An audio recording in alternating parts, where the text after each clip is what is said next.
good, and if you can continue to assist, that would be great. To me, this is the beginning of getting familiar with all the students, so that gradually you get to know people, and these are the people you will be teaching in the future over time, so this is a good thing.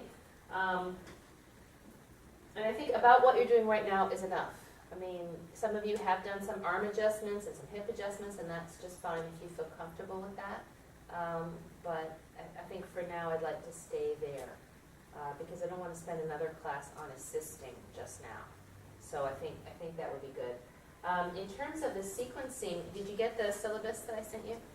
Yeah? So this is the beginning of it, and you see that the idea is that, I mean, it's not the beginning of it, it is it. It's just maybe could be ordered a little bit better or spaced out on the page. I actually spaced it out a little bit better on the page to print it. The idea is that you would have the basic things in Yoga 1, then in Yoga 2 you might move to the Yoga, you might choose something from the Yoga 1 column. Those would be the things that are added on in Yoga 2 or developed in Yoga 2. Then the Yoga 3 column are the things that would be added on or developed for a Yoga 3 student. It doesn't mean that in Yoga 4 you couldn't do a Yoga 1 practice. You could. But generally, the things that are in Yoga 4 would not be done in Yoga 1, generally. Okay? So it's supposed to be a progressive idea. And I think that as we get everything together, you'll be able to add on to this in your own notes. So for example, in warm-up it says back lying to all fours to stand safely using hips and neutral spine. So in general, in the Yoga 1 classes, we either start standing, do the movie Groovy. That's usually the 10 o'clock way to start because there's a lot of older people and we kind of get moving and get into the breath right away. Or you could start sitting or you could start laying on your back. So I don't have my glasses on, so I'm kind of getting confused. I can't read this. So don't worry about this too much. You'll have it all together is what I'm saying, and we'll get to this at some point. But at least it gives you an idea of the kinds of things that we do. I've been thinking about this whole sequencing thing, and I still like that you're coming up with sequences and you send them to me. It's a lot for me to go through all of them. So I don't mind doing that. But I think what I'm going to have you start doing in terms of teaching, because I would like you to start really teaching one another, starting in the next class, is I'm going to send an hour-long class out that I sequence. And one will be a Yoga 1, one will be a Yoga 2, one will be Yoga 3, and I'm going to give each of you a section of it to teach. So Karen will start, she'll teach these 4 things, then Sissy will get up, she'll take over, and you'll know what it's going to be already, right? And so that way you all can practice getting your words out, getting your all this out, and because I think by next week we'll have enough stuff to teach that I could sequence at least a half a class, if not a full class, of the stuff we've already covered. Does that make sense? That sounds really good. But I still want you to think about sequencing, about in classes, about why we make the choices we're making. Are you doing that? Like we're in your Yoga 2 class and we do a whole bunch of laterals, and then you go, oh, and here comes the revolved triangle, right? That had to happen pretty soon. And you go, oh yeah, it's not a mistake. It's not just a kind of like, oh, we'll just stick that in here. Because, I was reading about the idea of flow this morning. Like peak performance is a place where, for example, a basketball player can be in the flow of the game. And the better skilled they are at basketball, the less they have to think about how to dribble the ball and where their teammates are. And they are more able to flow with complete absorption in the game and really hone the things that are important to them than somebody who's beginning to play basketball. Does that make sense? And so that's really what happens when you teach the way I do or the way Darcy or Christy does. You walk in with a blank slate. I have no idea what I'm going to do when I walk in. I don't think about it for a second.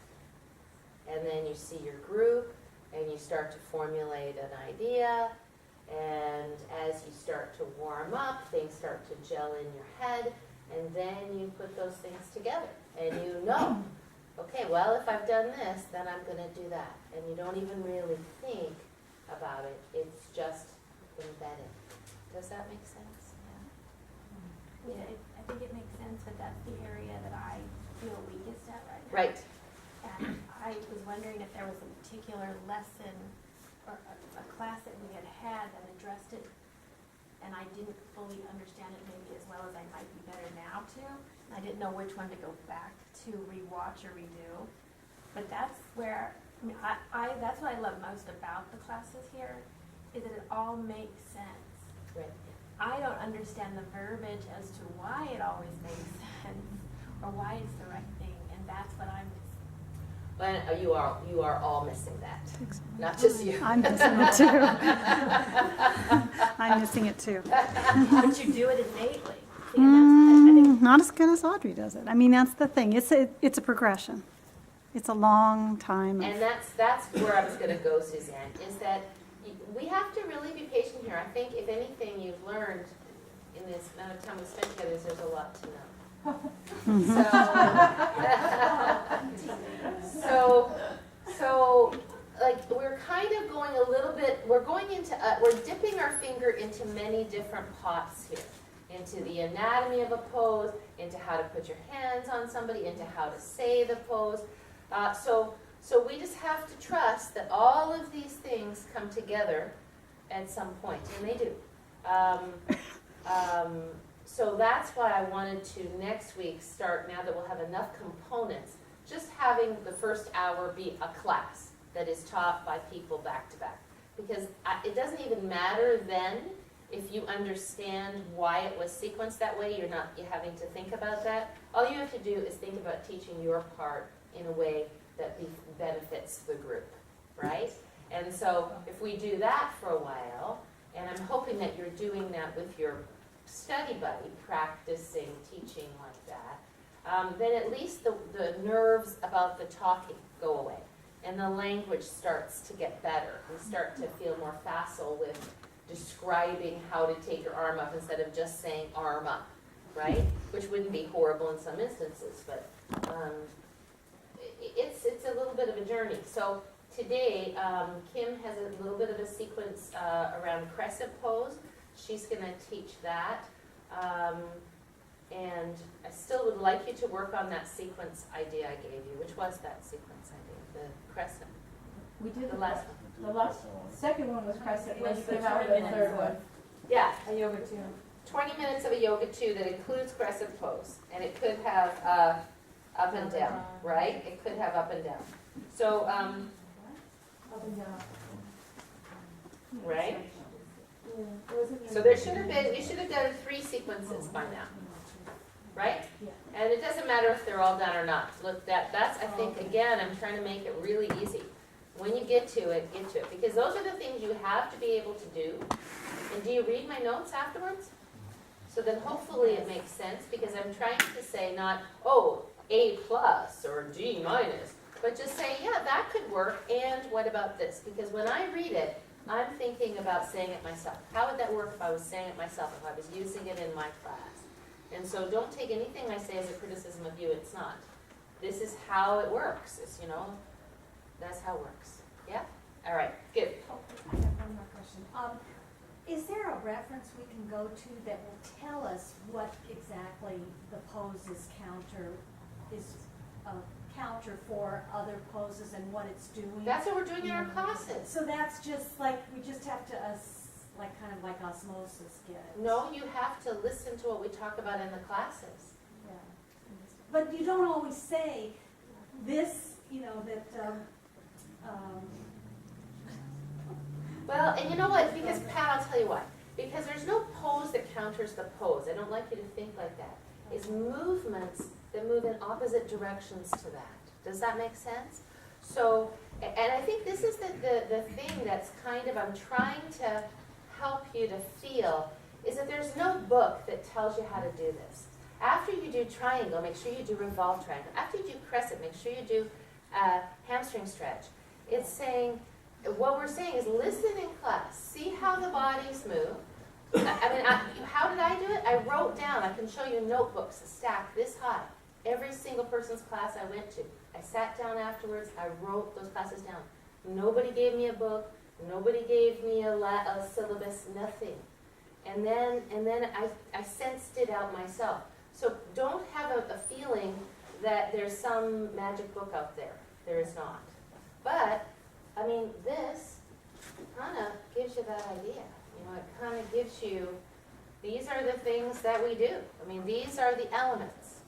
And if you're going to do something that is a lateral pose, that contracts the outside of the body, what do you need to do after that? Stretch it, right? You need to now stretch it.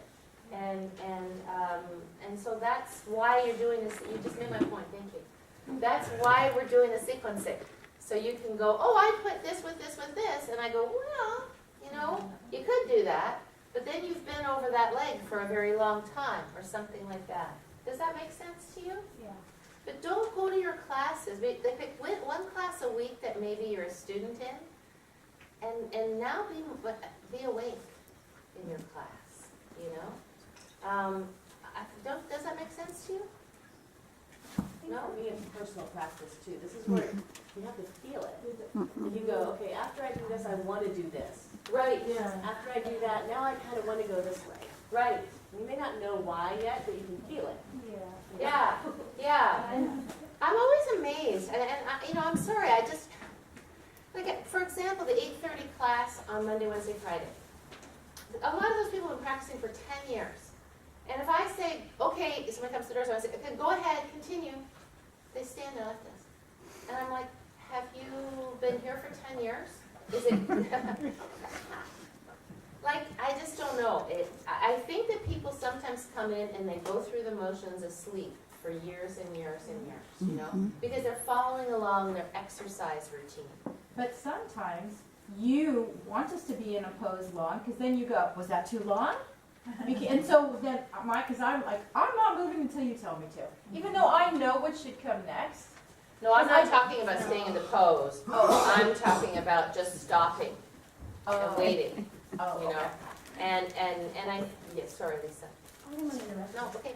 I've been watching a lot of videos of this class lately, and you get such a different experience when you're watching it, because you pause it and write down notes, and every second is so rich that it's just a different way to learn. I mean, it's very different from being present. Not always better, but you know, it's nice if you want to jot things down. It's so Review that. different. That's a good possibility, is to review those, yeah. I think that the other, I'm trying to think of why that happens. I mean, sometimes I can see that happening because I'm in a different zone Right. of being a follower, Right, and I'm not in charge. And so for me, for my lifestyle for all these years, I've been a leader or someone who's had to be in charge. I've been present in the moment, not letting it get out of control, but was already out of control. And yoga was a wonderful place I'm not in charge. I don't have to think ahead. I don't know the next step. What I do is go, follow, and get out and feel really good about it. And so some people, they never maybe get out of that range. yeah. So you become dependent, which is really what you're saying, you're teacher dependent. And maybe they don't even ever do it at home. Right, and that's Maybe okay. they come 3 classes a week or 9 classes a month, Yeah. and they never put a mat down at home, so they never have to lead it. Yeah, And we taught Tai Chi for years, and I couldn't, to get one person to lead what we had done for years, with they're embarrassed, they shut it down. You guys, I'll stand next to you, you lead it, you know, and to nurse them along. But they were in the zone, and they all watched them do it, they did very well. right, So I guess right. that's what we ask of our students, or ask of ourselves. Yeah, And they also had to do it at home, but to do it in front of a group, they were just, yeah, couldn't do it. yeah. I don't know. I don't know, I think I'm probably a little pushy. But when I say, go ahead, revolve triangle, and this is people who have been practicing for 10 years, revolve triangle. I mean, revolve triangle. I don't know. But now, again, for you, I do think if you want to be a teacher, you need to wake up. You can't just come in here and be following along. You know, every class is an opportunity for you to learn something. And one class a week, you go, well, I'm just gonna zone out and go, okay, you know, that's fine. But, you know, this is how we learn. This is how we learn, is going to different people's classes and seeing the choices they make, and thinking about it, and you know, all that stuff. All right, so.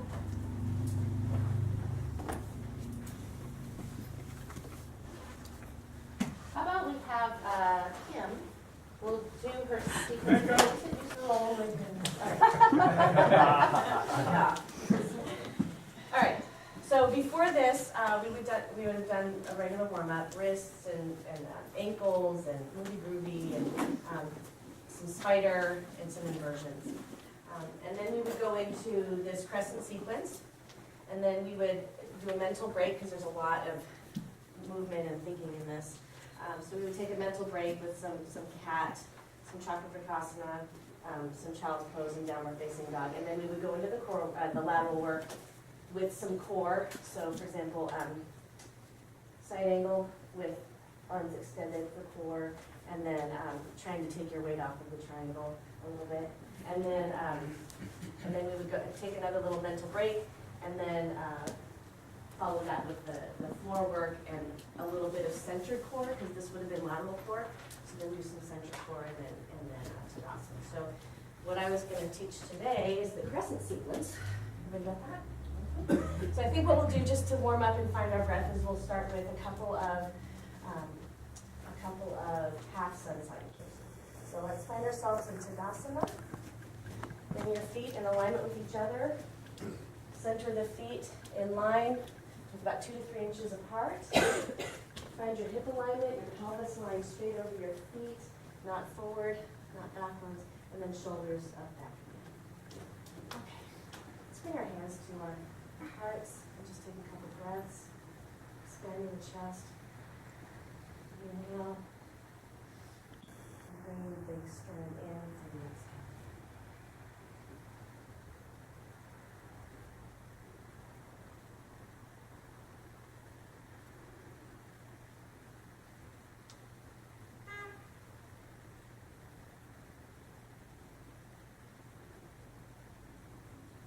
Eyes are closed, open your eyes. Take your arms down and up. On the inhale. Then on the exhale, take your arms down into Uttanasana, weighting your toes. Hands to your thighs, halfway up. And exhale down. Inhale all the way up. Using your strong hips. And then arms back down to Tadasana. One more time. This time on the second Uttanasana, we're going to step back into downward facing dog. No, chaturanga. Yeah, no chaturanga. Ready? Inhale, arms up. Exhale down. Arms on your thighs, halfway up. Exhale down. This time, place your hands on the floor, step back into downward facing dog.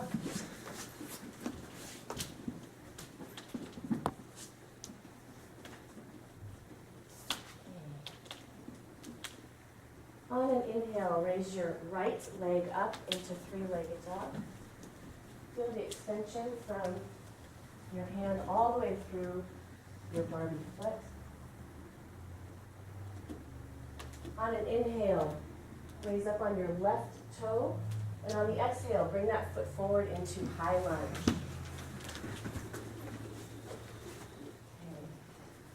Okay. You know where we're going.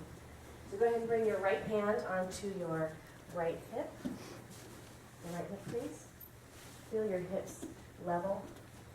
And on the inhale, you're going to bring your left arm up, meet your right arm, hinge at the hips into arrow.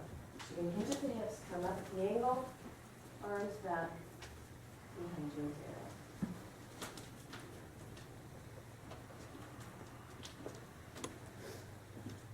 And the next inhale, you're going to come up on your left toe, come up straight into crescent prep. And then on an exhale, bring that heel down into crescent. Feel the stretch all the way from your left heel through your fingertips. Inhale, bring it up. And exhale, bring it back down. One more time, inhale up. bring it down. We're gonna extend the left side, so bring your right arm. And you're gonna extend the length of your wrist. You're gonna bring that arm very high, as high as you can go. I'm losing my sides. And look down just in front of your right shoulder. Extend your right arm down, your left arm up. Feel the spreading of your left ribs.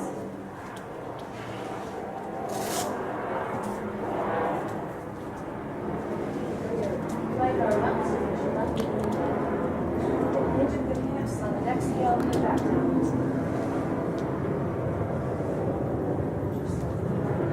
Inhale on the exhale, bring yourself down into high lunge.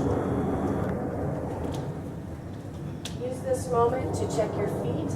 Make sure that your feet are in 3 lanes of traffic. Both feet facing forward.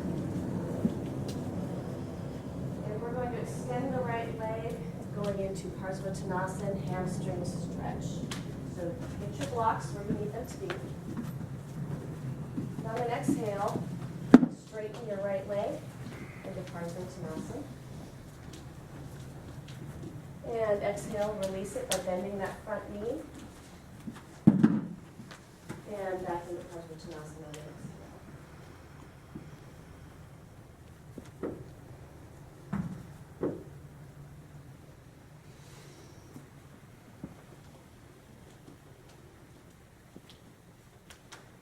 Bend your right knee on an inhale. This time on the exhale, bring your toes up. Really feel the stretch from your right heel through the back of your leg. Check your pelvis. Make sure that your hips are level so that you feel the stretch through your IT band as well as your hamstring.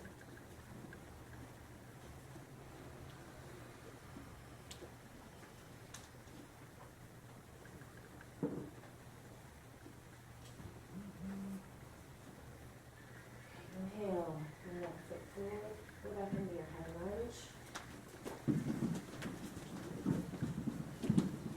This time we're going to bend the right leg deeply. Have your blocks handy. You should be in high lunge with your blocks, correct? Okay. You're going to bend that leg deeply, grab your blocks. You're going to prepare for Virabhadrasana 3 prep. So bring your blocks forward about a torso length. And on an inhale, bring your left leg up into Virabhadrasana 3 preparation. You're going to get your legs as level as possible, making a T shape. Hips level, feeling a stretch from the crown of your head to your back heel.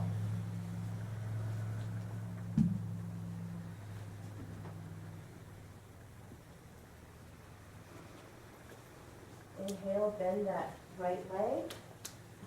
Lay your foot down in the back for low lunge.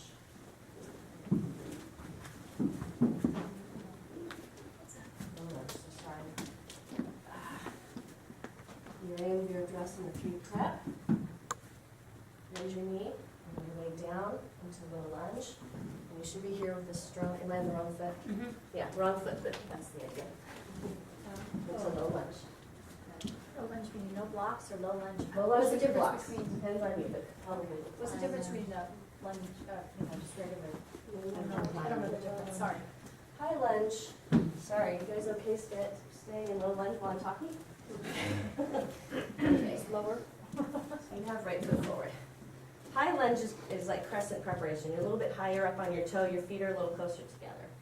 So you can go up into crescent lunge, okay? Low lunge, if you're going from Warrior 3 prep, you step back a little farther into a lower lunge. But the knee's not on the ground. Knee is not on the ground. Okay. It can be on the ground. So now you're in low lunge, correct? Yeah. Okay. We're going to put our hands on the ground and step back into downward facing dog. Take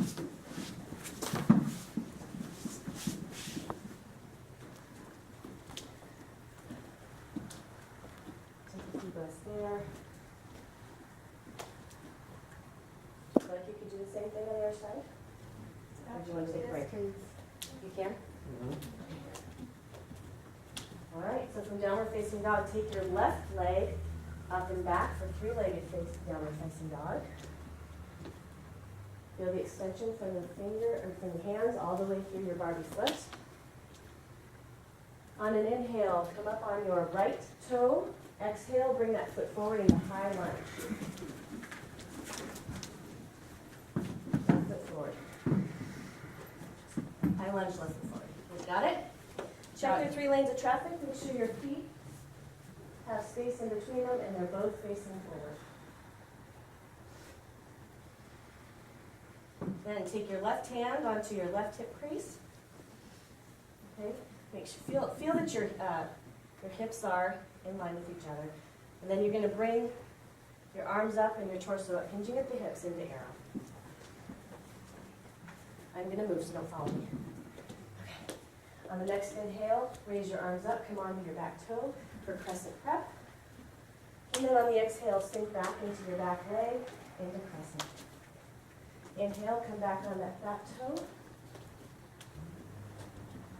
Exhale, back into crescent. One more time. Inhale, come up on your back toe. Exhale into crescent. And hold it there for a little bit. Feeling the extension, the stretch all the way through your right side, from your heel to your fingertips, and through that hip flexor. And we're going to open the ribs. So, hands are here. Going to bring your left hand down, look down just in front of your left leg, and open the ribs on the right side. Take some rest there, feeling the opening of the ribs.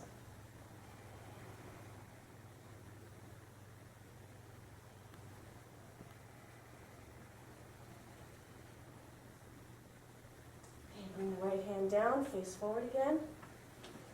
On the exhale, you're going to bring your torso forward, hinging at the hips, back into arrow, and then down into high lunge. Get your blocks ready.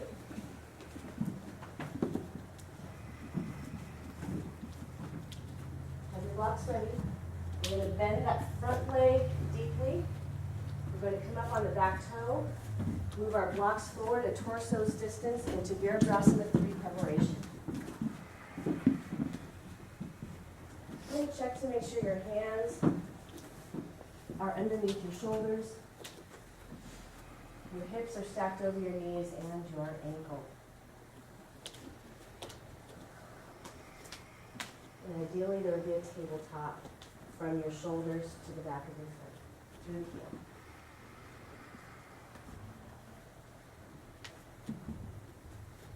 the heel. Inhale, bend the front leg. Release your back foot down onto its toe into low lunge.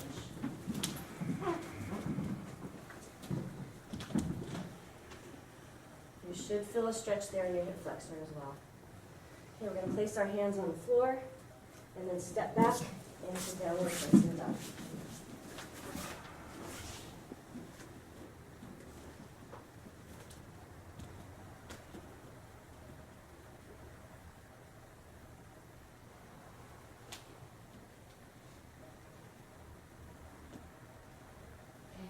On an inhale, come up on your toes.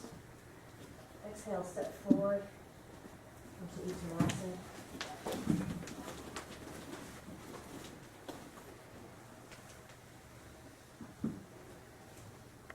We're going to finish that sun position. So on an inhale, bring your arms up.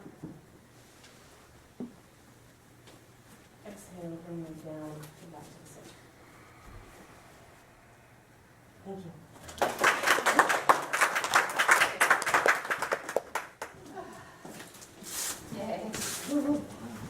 Are you out of breath?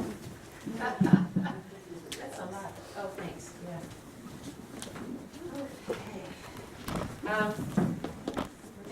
It's difficult to talk.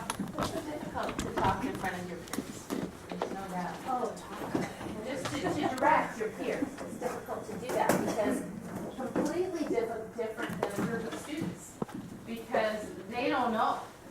You know, when you're teaching one another, you know that you know more than the average Joe. So it puts a little level of pressure on that's different. So I honor you for that because I know it's uncomfortable for sure. And and I thought, Kim, as you got going, you started to relax more, which is, it's gonna be the nature of that for everybody, right? Is you get balled up in something, and then you go, oh, shit, and then, then you kind of go, okay, well, I got through that first boo-boo, now I'm rolling here, and that's why I think, it'll be really good to start having, I really encourage you with your study buddy to teach them a half-an-hour sequence. So you just keep talking, and if your partner blows it and says something wrong, oh, I did that wrong, just keep going, just so you can you get the nerves out, It's probably not a relevant question, but I'm just curious, how many moves ahead are you planning, or how many poses ahead do you plan? When you said you came in, you didn't have anything in your head, so you start. Are you thinking all the way to the end, or are you thinking like just the next pose? No, because often as we get going, some culminating pose, remember you asked me about culminating poses, some place that I want to end up starts rising in my mind. And so then I'll think, okay, it'll be like, for example, really nice to be able to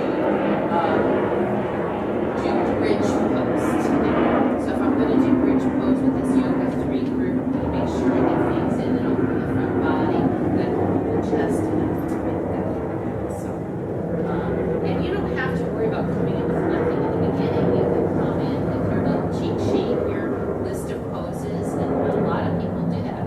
Some of our current teachers have their list of poses they're going to do. You just have to be willing to throw it away if the day doesn't, like you were going to do all lateral poses and 3 people have sciatica that day. That goes away. Because that wouldn't be really useful. So, okay. So the sequence was great. Except I forgot my second hamstring stretch. I just realized that. I Did anybody else notice? didn't notice. I didn't notice. So I have a lot of little things and then a couple bigger things, and we need to clarify. I'm going, oh, that's a high lunge and that's a low lunge. I had no idea. Sorry. Like I don't have that in my vocabulary, and I think there was a little confusion on how that all works. So for sure we want to go over that. What's nice is that even when you're nervous, you feel like you're a teacher, which is because you are a teacher. So that's great. I'm just going to go in sequence what I wrote because that's the way I can. The first thing I wrote was Kim feels like a teacher.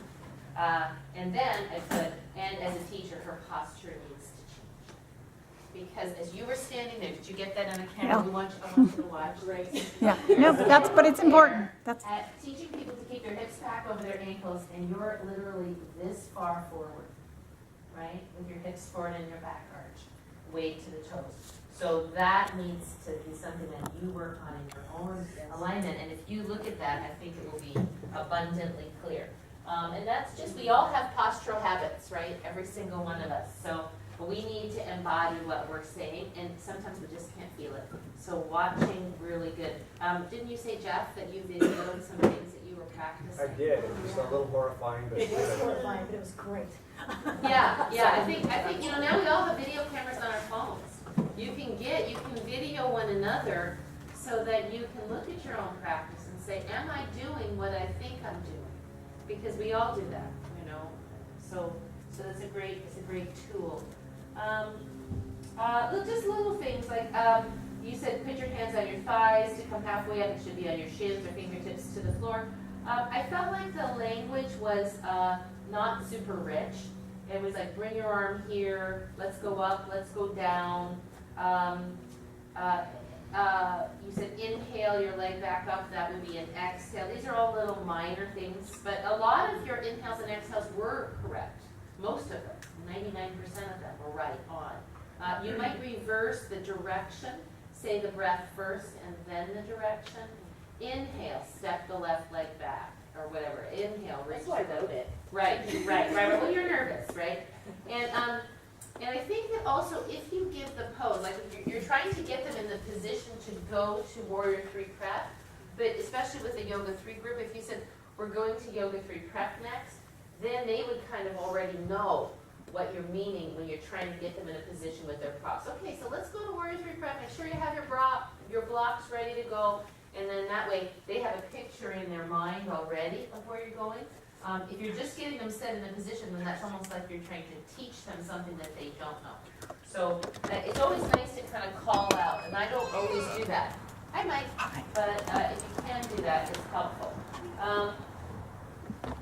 Okay, so the whole high lunge, low lunge thing. Okay.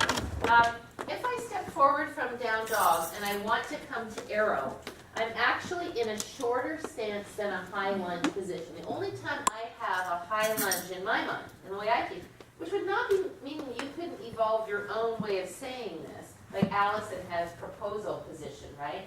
Which, like, I have no idea what that is. I don't use that. It's not my language.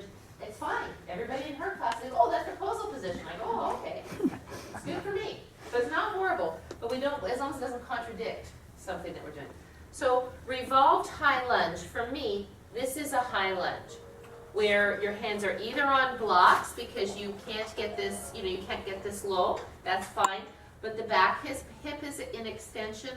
The thigh is directly above the shin, right, at a 90-degree angle to the shin. That's a high lunge position. We could also call it runner's lunge or runner's pose or many names for it. I just call it high lunge because I call it that. And I only really use that terminology for revolved high lunge. If I'm saying step forward up between your hands, I'm not telling them to come to any particular position. I'm saying step forward between your hands and then bring your arms up to crescent pose. Then, come up to crescent pose. That's just a preparation position. So for arrow, you're actually a little bit shorter. What you're going to say is coming to arrow, and it depends. If they're just learning it, you might have them put their hands here. Look and see that your knee is behind your ankle. Play with your pelvis. If they know what it is, you'll have said, step your left foot forward. Let's come up to arrow. And you're done. And then you can give the directions. Make sure your knee is behind your ankle. Make sure your pubic bone is lifted, your tailbone is descended. And now sweeping the arms through to crescent pose. Come up on your right toe. And exhale, press the right heel back. And I think that kind of language, press, sweep, glide, are better words than bring up, go down. So in crescent pose and in arrow, the stance is a little bit shorter.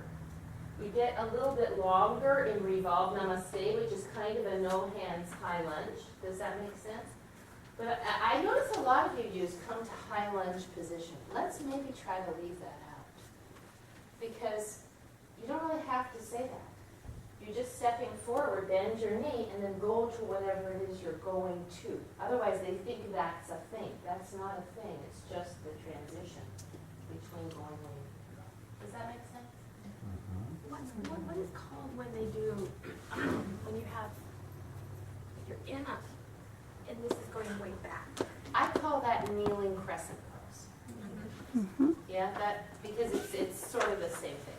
And it's good to clarify that, and that's why it's good to go through that syllabus and like highlight the ones who have no idea what I mean. And then we can look at it and I can say, what's kneeling crescent pose? Oh, that's what kneeling crescent. Sorry, Mike. That's actually why I was going into low lunge at the end, because in my sequence I actually have kneeling crescent as the next one, but then we wanted to shorten it, so we kept that out. Oh, So- okay. So All right. that's where I was headed after, I went from high lunge to low lunge, or whatever you want to call it. Well, you know what? I kind of liking that. I'm thinking about it. Okay, so like there's a low lunge position for, the problem with low lunge is it makes me nervous about people sagging. But I hear what you're saying, that you want, more distance between the feet.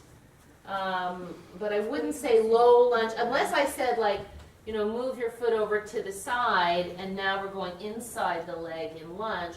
But I still don't call that low lunge, but, it's interesting terminology. Yeah, I thought low lunge but kneeling crescent. Yes, so did I. Yeah.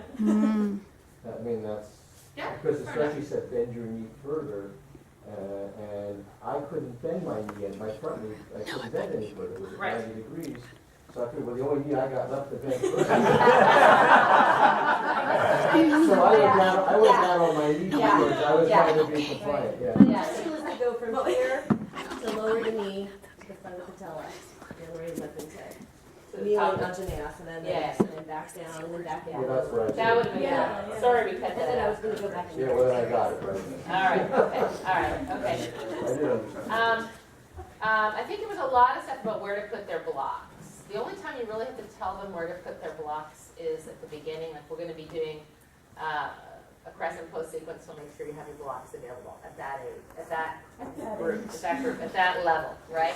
Then they'll use their blocks as necessary, because did it feel kind of like, put their blocks here, put your blocks there? It looked like everyone was kind of scrambling to try to do, they were trying to be compliant.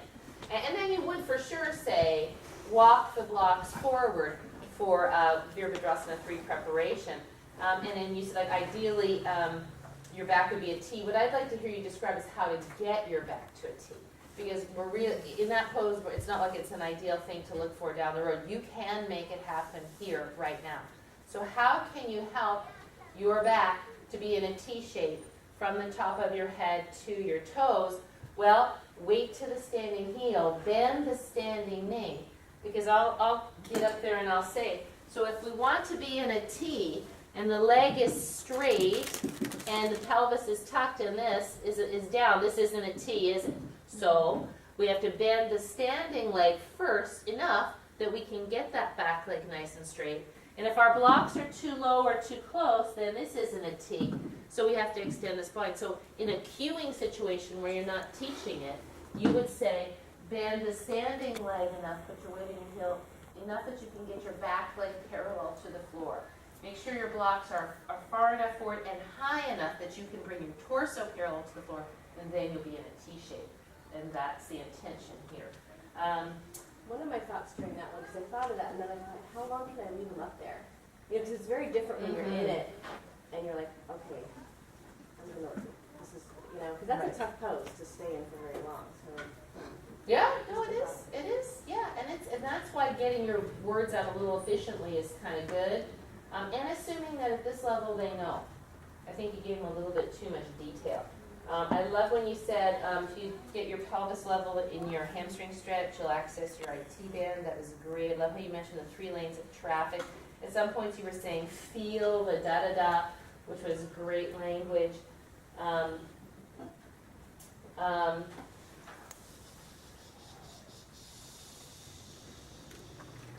When you were demonstrating Arrow, your back was arched, so you want to watch that, because you're a dumper, a pelvic dumper.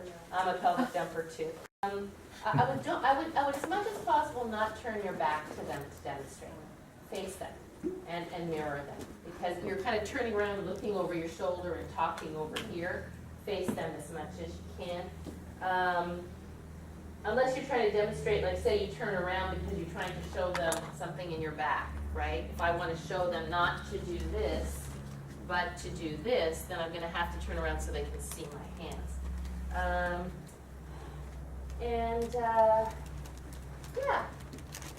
Yeah.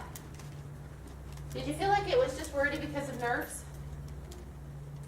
As participants? Oh, and when you said inhale up on the toes to walk forward, that would be inhale, like, I would just say, you know, from downward facing dog, walk your feet forward. Because I watched a few people that kind of come up on their toes and then go, oh, okay, I have to go like this, yeah? So if you're gonna hop, you might, or if you're gonna step through, you might say come up on your toes and step forward, but if you're just gonna walk forward, you probably see that. She had a good presence right from the beginning, and Yes. it made you want to do whatever she said. So the way she was saying it, even if you thought it was wrong. That's why my first sentence is, Kim feels like a teacher. Right. I mean, these are all, you have to know that when I say this stuff, I have to say this stuff. It's not like I'm saying it was bad. I mean, I could just go, oh, that was really nice, and you will not be a better teacher for it. So I'm giving you picky little points, and the more we do it, the better it'll be. Enrich your language is huge, and that comes with practice. So that's when you practice with your study buddy, and you start, you know, then you say as a partner, say, hey, I heard you say bring your arms up a lot. What else could we say? You know, as we are learning to teach together, you know, glide the arms up, sweep the arms up, inhale the arms up, feel the openness of the chest as your arms come up. So you kind of start to work on that repertoire of language, yeah? All right, good. Let's get to some shoulders, yeah? Good, were you able to do some of the reading and look at some of those pictures and all that stuff? Did you learn some about shoulders last time? I think We went through a lot, right? we got through a lot of stuff about shoulders, which is great, I thought.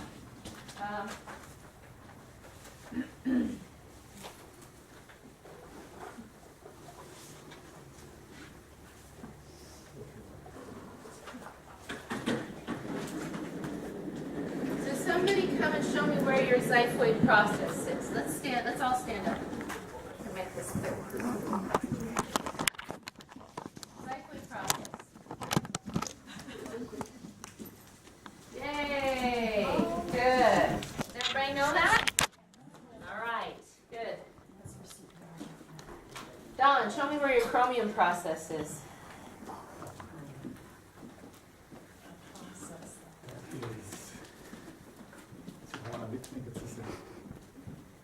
This, yeah, right here, the front of the shoulder blade, right? Right, good. Acromion process, right? Why is the acromion process useful to know? I'm not just doing this for no particular reason.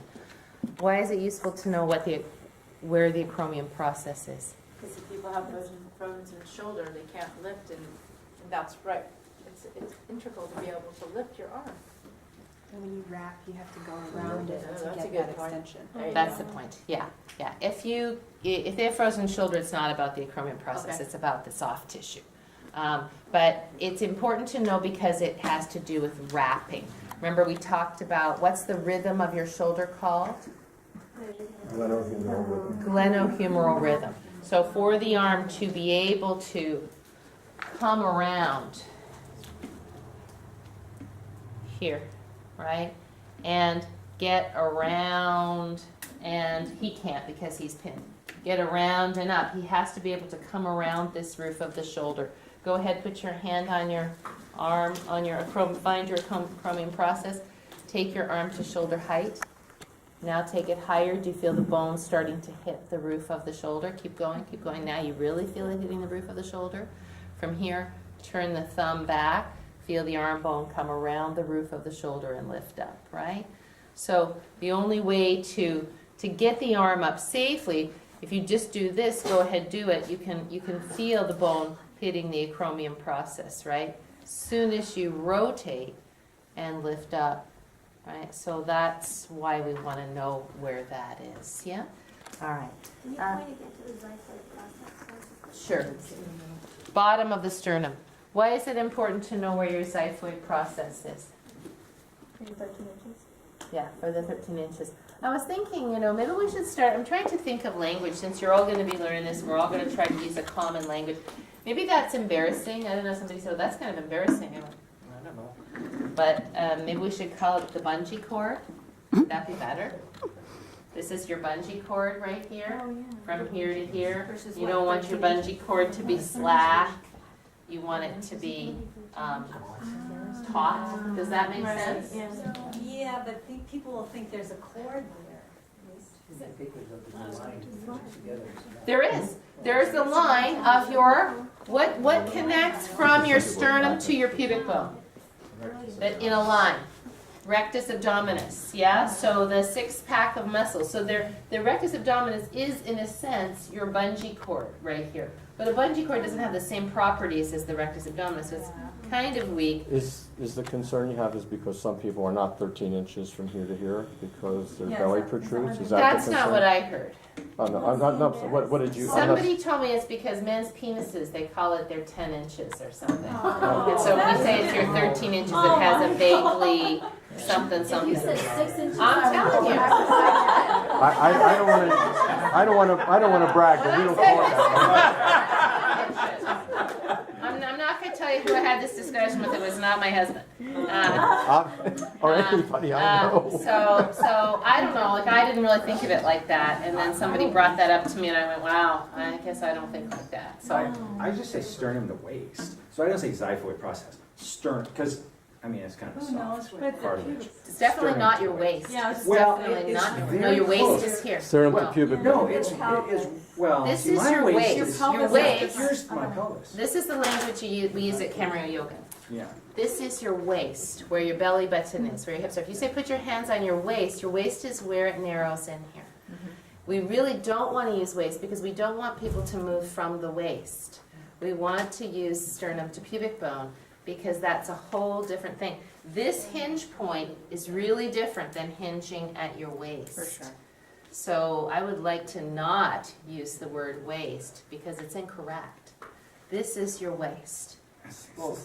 That may be what you perceive as your waist, but Right. this is the Okay, waist. but that's what you want to call This is a human's waist. waist. This is where it goes in. It is, look it up in the dictionary. Okay. It's like the hourglass figure, Right, right? This right. is your waist. So, okay, so So sternum, sternum to pubic bone. pubic bone. We want them to have an awareness I of the just thought pelvic waistline bowl. of pants. Well, yeah, maybe that's a guy thing, but I'm Guys. telling Yeah, you, that's a guy. biomechanically, that is not your waist. All right. So, it's sternum to pubic bone. This bowl and this bowl sit over one another, and we really want that understanding because this stacking is crucial to anatomy. This is where we get into problems. Before you got here, Mike, I was Yeah. talking about the guy that I told you about. He Right. bends from his Right. waist, right? And so for him to learn about his hip hinge took me 40 minutes. He Right. could not understand that because he had always bent at his waist. So we want to teach the thigh bone to pelvis hinge. This What if hip we- hinge is crucial. What if we call it your core? Don't bend at the core. Does that work? As somebody who chronically used to go like this for many, Mhm, many years, that bungee cord of like releasing the tension of my bungee cord, that helps me. Because then I think that I'm really extending it, I'm stretching it, it's taut, and then I'm Well, relaxing. we can come up with it. We can think about maybe what would be better language. We just can't use language that is incorrect. Audrey, the whole point of the 13 inches is that that's the neutral, right? Right, and neutral's fine. Right. So I mean, 13 inches, whether it's like left foot proposal or whatever, everybody understands it works, but the point is to have the distance neutral. Right. The point is to have your sternum stacked over your pubic bone so that this isn't a front body lengthening and a back body shortening, so that both sides are even. Does that make sense? And so I told people that I measured the distance when I'm standing with those two bowls stacked from my sternum to my pubic bone, and for me, this distance is 13 inches. So then I had that other comment, and then I went, oh, okay, well, maybe I should call this your bungee cord. You know, you hook it here at your sternum and you hook it to your pubic bone. You certainly wouldn't hook it at your waist because that's your belly button. Okay. So I definitely would not do that. But we can find another way to say it. I don't care how we say it as long as it doesn't, as long as it helps them to figure it out. Does that make sense? Are you not still stacking flower pots? Yeah, but when I say stack your flower pots, it doesn't, I want them to feel when they're doing, and this is what this guy does. He stands like this fella with a no hip hinge. And his chronically open here and chronically short here. So I want them to be able to feel this. And very few people can feel that. They're doing this. Right? So I'm trying to get them to do this. Kim was standing like this, right? So I'm just trying to help that. So we can word it Change any way we change want. inches to centimeters, because in this country, that doesn't apply to male anatomy. There you go. I was gonna say the same Just use metric. thing. Then I don't know. Anyway, let's move on. Okay. Let's see. Who knows where your coracoid process is? Somebody show me. Go, Lisa. Lisa gets this one. It's this little jobby.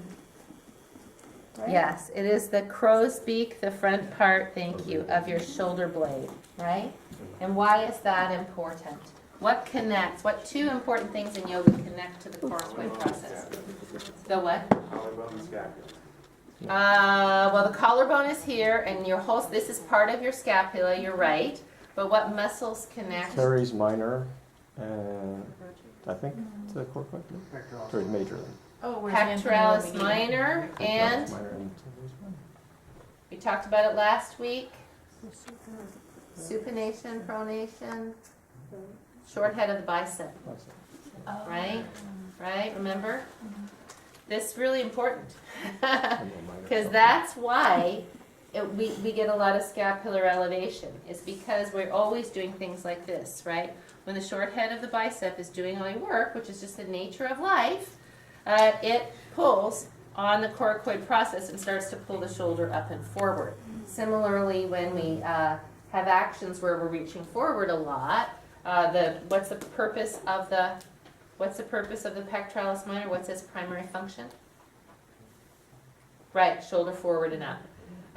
And if the scapula is stabilized in the back, like this, what's the primary function of pectoralis minor? Good breathing. Yeah, respiration, right? So when the shoulder blade is down, and then this coracoid process is pinned up and the muscle contracts here, it elevates the chest, right? So it's a muscle of inspiration if the scapula is stabilized. If the scapula are slack, and the coracoid process is slack, then it only serves to pull the scapula forward more. Does that make sense? And this is important in yoga because it is the reason that we do so much stuff like this, right? Let's do we did this last week. So with thumbs forward, actually let's just do one. Right arm, if you don't mind. Thumb forward, put your hand on the hollow of your shoulder. You feel the collarbone coming forward and the shoulder blade coming up, correct? Now feel it change as your thumb comes forward. You feel the shoulder blade slide down a little bit more. Now thumb up. Coracoid process now lifting up and back, lifting the chest up, and then thumb back, and now you have full stabilization, fixation of shoulder blade, and now take a big breath in, and you can feel this, yeah? If you were here, like this, take a big breath in, you just feel the chest muscle, you just feel pectination, yeah? So this is the position, like Mike has labeled really lovelily, and in a great way, presenting the elbows helps to cantilever the arm bone and the shoulder socket to open the chest, right? So understanding where coracoid process is a good thing to know, yeah? Good. So let's do, where is the glenoid fossa? Come point it out.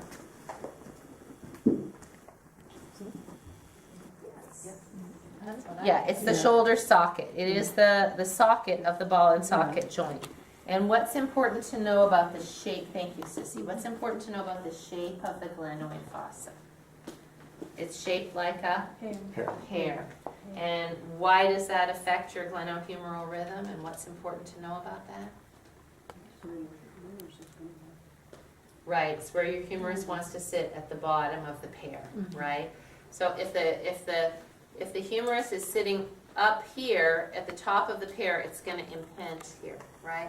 So that's why when we're taking our arms up, we want to keep the bone down, keep the bone down, keep the bone down, and then somewhere in here start to elevate the bone.